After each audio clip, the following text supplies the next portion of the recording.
Hi everyone, thanks for joining me again. My name is Tina, I'm 54, and this year I was diagnosed with stage 1 curable breast cancer. And through the last 15 videos, I believe, I've been taking you on the journey as I've learned different things, gone through different things, and had different emotions along the way. So thank you for joining me for the ride if you have been along. So this is in fact video 16, and the last video I recorded was 5 weeks ago, and I was going in the next day to have my first radiation treatment.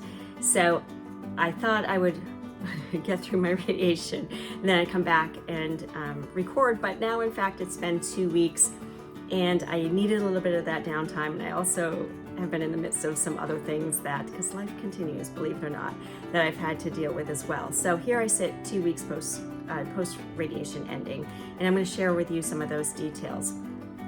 So last I left you, I had just gone in, or had been over the course of like a 10-day span where I met with a radiation oncologist. I did look online a little bit and found out the bigger team behind the scenes. I'm not going to go into all those details because I did that in the last video, but there's, the radiation physicist, and there's the person that figures out the dosage, and then there's my whole radiation therapy team that's on site. And so there's a lot of people behind the scenes. So when I left you, although I had thought I was starting treatments that day, they actually started the next day.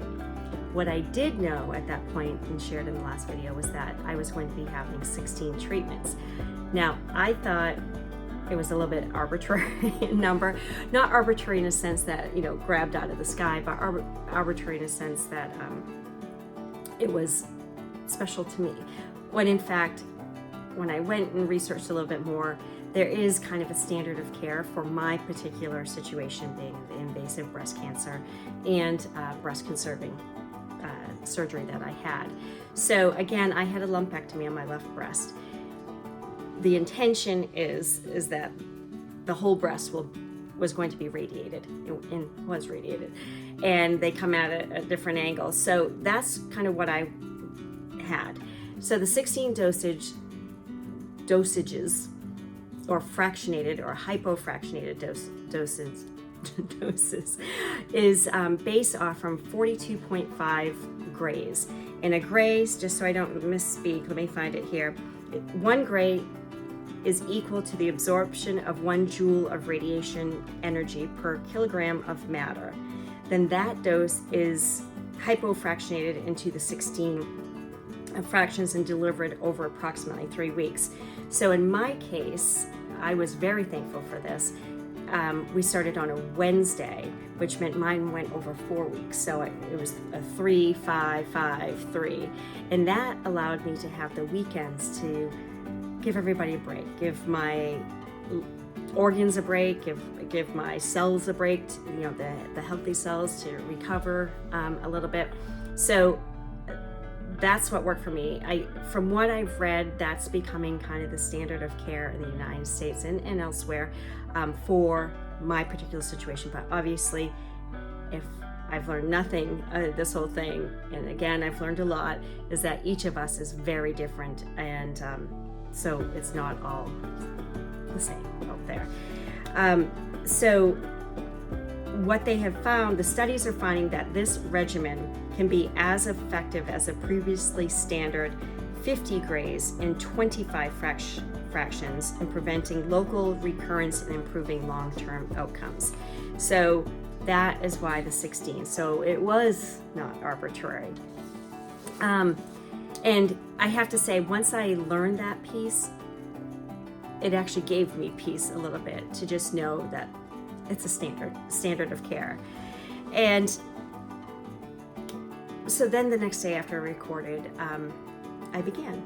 And my schedule, because they give you a whole month schedule, was presented to me, and obviously it was different times for the first 2 or 3 days, and then I flowed into a standard schedule. So every day my time was 3:15, where I would go into the same radiation room and get my treatments. And it's interesting how quickly that we become the veterans of the radiation place, and you can see unfortunately, very much unfortunately, the new people coming in and being shown the ropes of how their treatment will begin. And of course, I tried to make it light in there as much as I could. We were given, oh, I should have got it out, I called it my frequent radiation buyer card, which allowed us to bypass the, what do you call it, reception area and just scan ourselves in and go in. And so I asked what I got at the end of my 16 and they said nothing. So there was that. But yeah, it's a very interesting place to be. I don't know, I feel like this radiation treatment phase gave me more pause than some of the other ones. I think because even the surgery, you know, you're in one day, you're back out. You know, it's not going in every single day. And it's not that you're in there very long either. So my slot was 3:15 and I live somewhat close, but they want you there, let's see, 10 minutes early, so that's 3:05. I leave my house at 2:40. I drive there. That would give me time to get there by 3, get into the building, use the restroom before I went into the radiation wing. I'd go in, hand sanitize, wave to the reception, do my frequent scanner card, go through the door, and now I'm in the radiation area. And they have a nice little changing area for us. There were, I think, 4 rooms, color-coded rooms, because you go in, and because mine was breast cancer, and I'm assuming if you're watching this, that's what you would be looking at as well.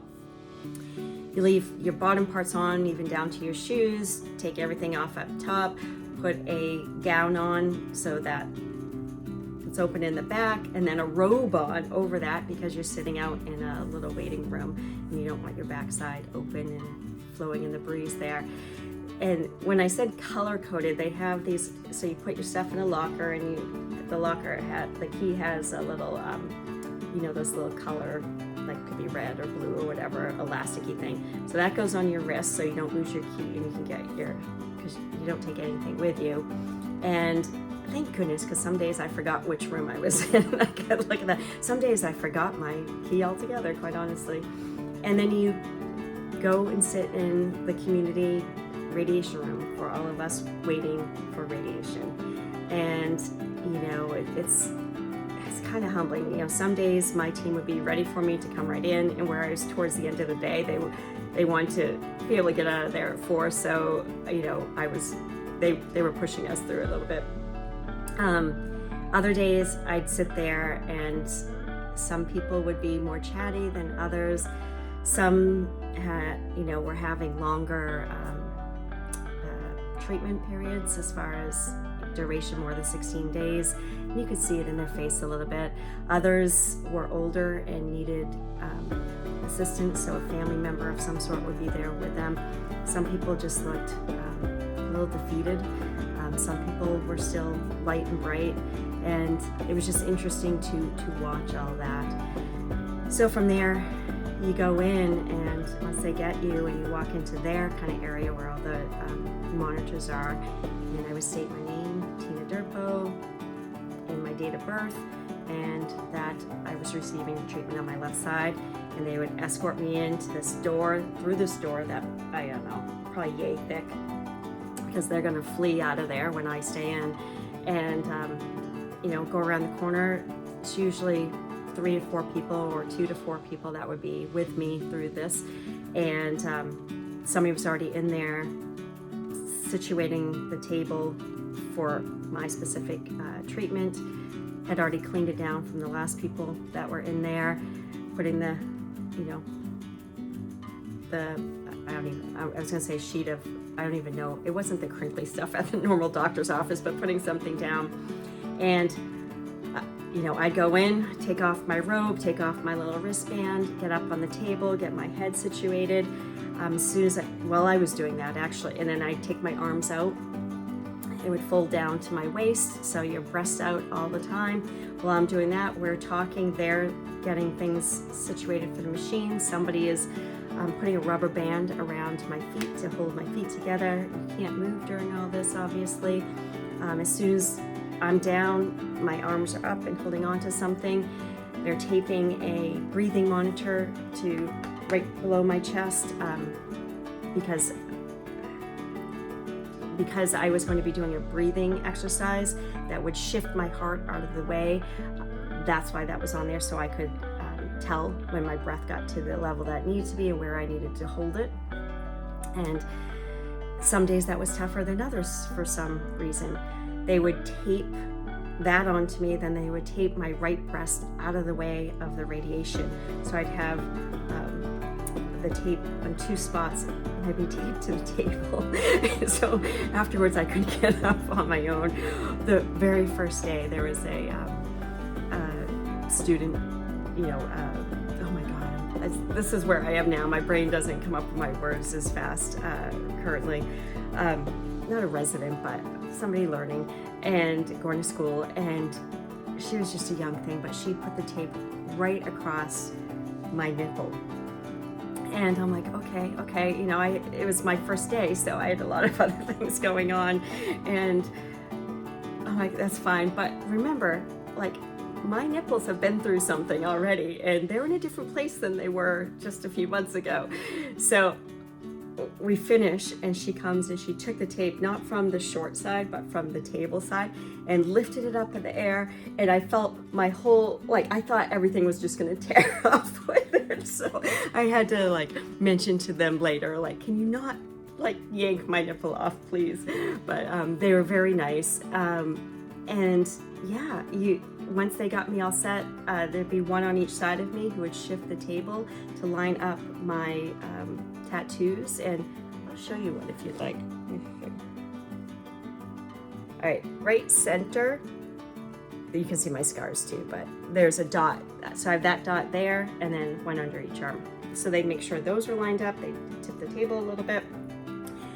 They'd say goodbye, and they'd go out behind that big door, and I would be left there for a few minutes, or not a few minutes, a couple minutes, and then the machine would be in position up here, and this was kind of the test run where they would make sure my bones were out of the way, that everything was set, and that would click on, and they'd say, Tina, when you're ready, take a breath, and I'd have to hold it there and hold it.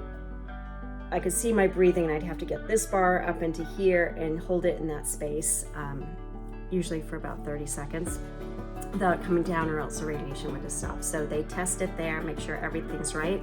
It actually made me feel good one day when they came back in, all of them came back in and said something's not right.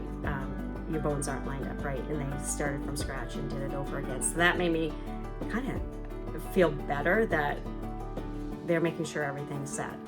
And so once that was set, it just took a few minutes or a couple minutes, and then the machine would come over to this side. And again, this breast was out of the way, and I take my breath and I get the radiation coming from here, and then they'd let me release my breath, the machine would come over, everything would reset, it'd be kind of down here, and it would come in this way. So with your arms up here, that underarm kind of gets a little, it was the last thing for me to get burned, and therefore it's the last place where the burn is kind of subsiding.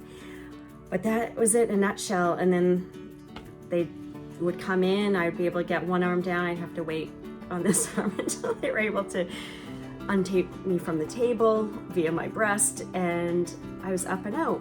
And I noticed after, I don't know, 2 or 3, once I got comfortable in there, and all of them were super nice, but it's very quick, and it can be very, I don't want to say clinical, but lack personal interaction.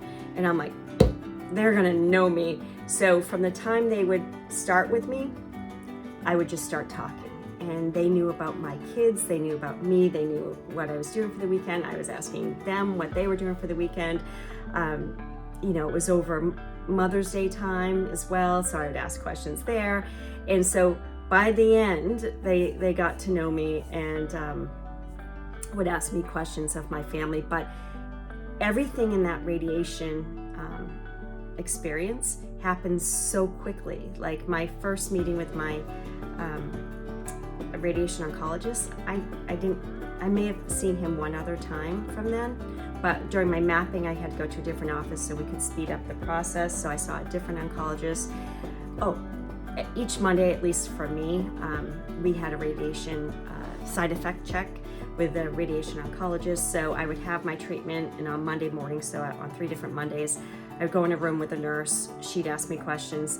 I mean, it was all super fast. And then whoever was on staff for the radiation oncologist that day, he'd come in. So I had the same guy 3 times. And he just would say, "How you doing?"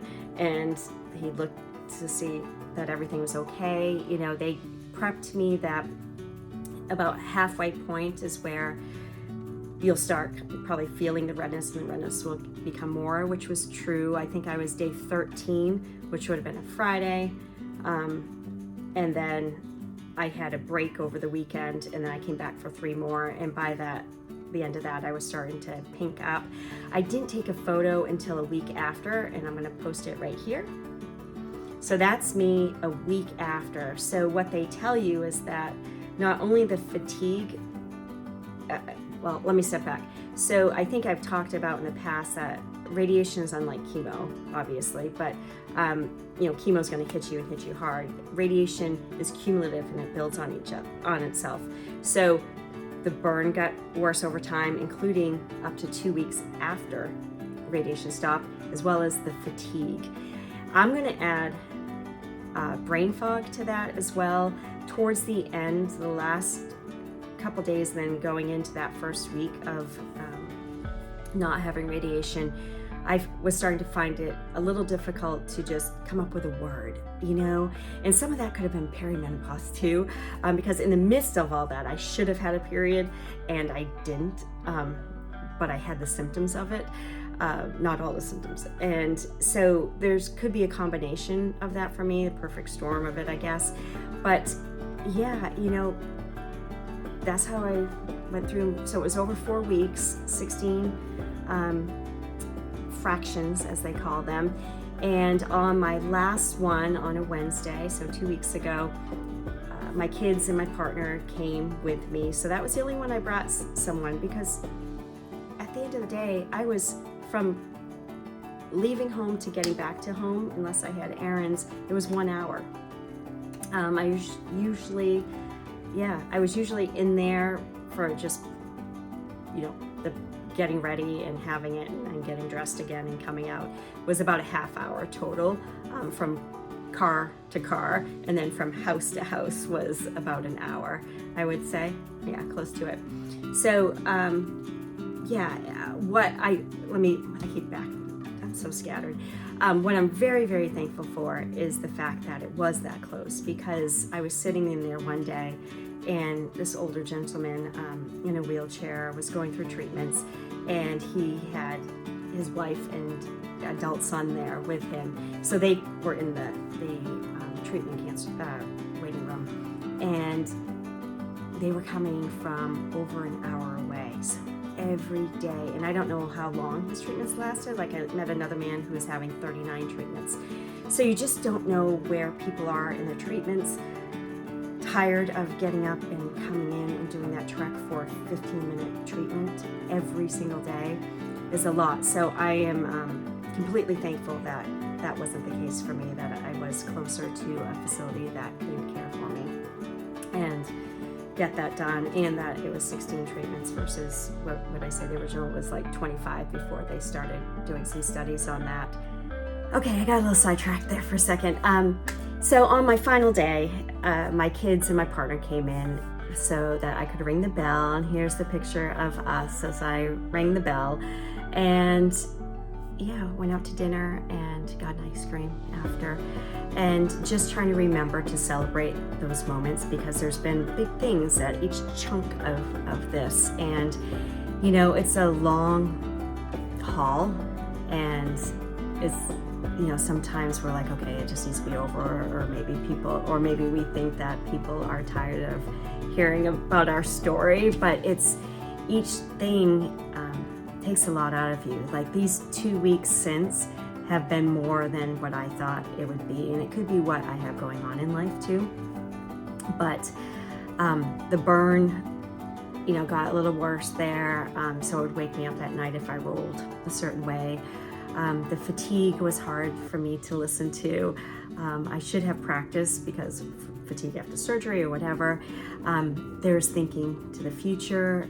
I do have to have hormone blockers and go through that. So my brain is starting to go there, like, oh, that's coming next. And yeah, so it's a lot.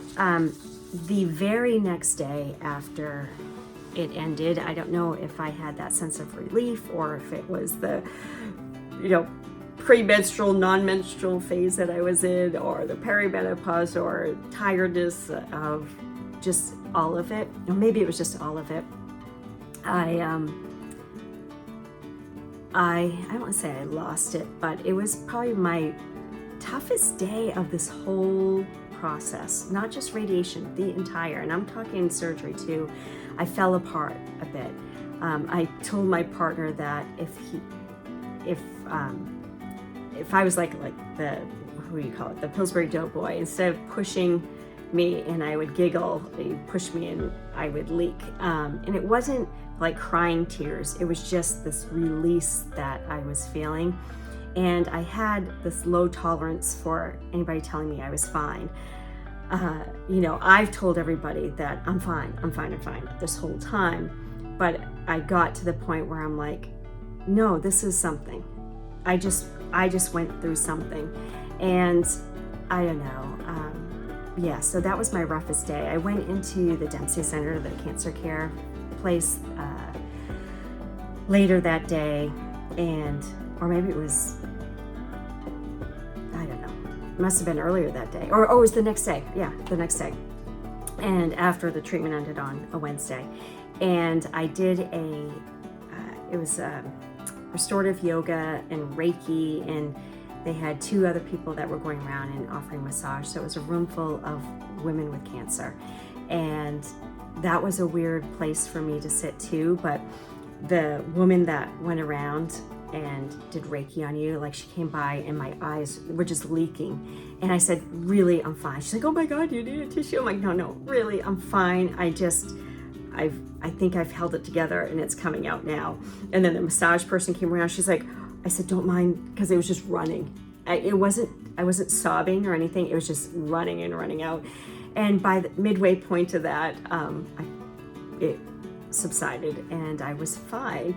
But yeah, it's interesting to see how all of this is evolving. I don't know if I seem less perky than I did at the start, but yeah, so that was a tough one for me.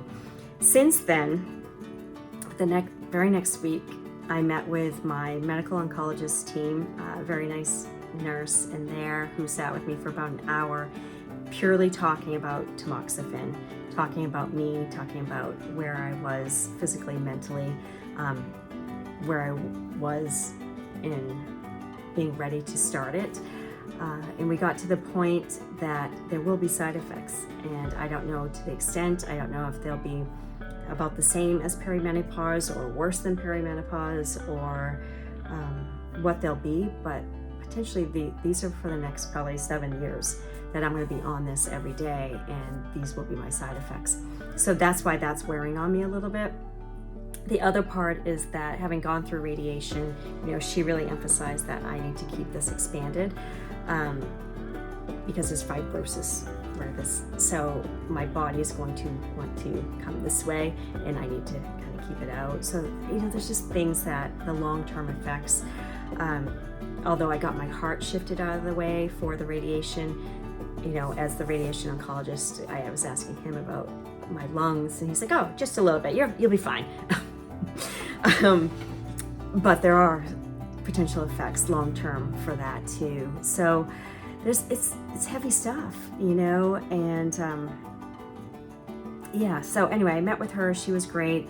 They agreed for me, because I got in there so soon after my radiation, that I could determine when I start the tamoxifen. So I've chosen just after graduation, because there's so much going on, or at least right before graduation, so that the side effects may take a couple of weeks to really settle in. So that means, as I'm recording this is Thursday, I think I'm starting next Monday. So fingers crossed there.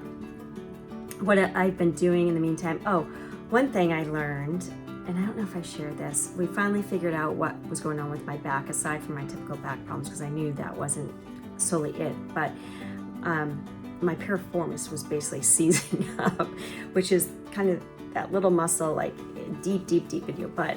And from sitting like this so long and not getting it fully stretched out, it had seized up. But once we knew that was it and I got it stretched out, and I stretch every single day. I use a massage gun on myself. I use rollers on myself. I stretch.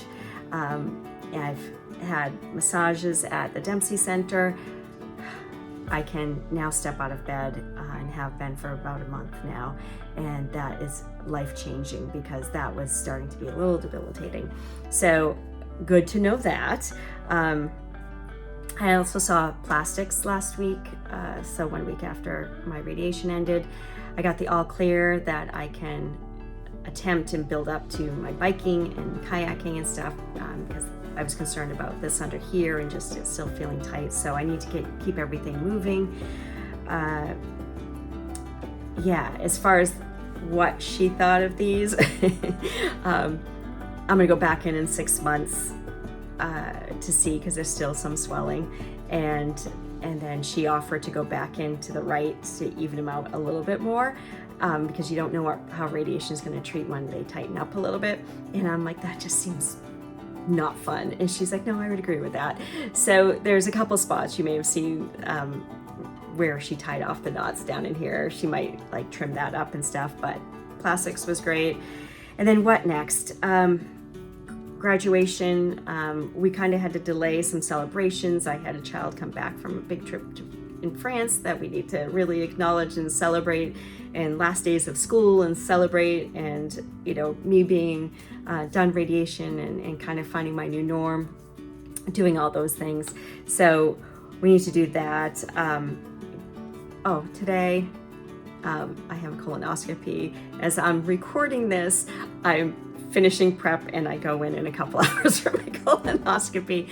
I pushed it out once, just not thinking that it was in the midst of all of this, and I felt like it needed to get done. So heck, why not? And after that, it's just finding my new norm, seeing how the tamoxifen settles into my system, and then figuring out how to manage it is the best I can do. As they recommend, get moving every day, even if you feel like settling into the couch. Get moving for at least a half hour each day. And then there's just too much I want to do. So I guess I will figure out how best to manage it. I might get back to books and writing,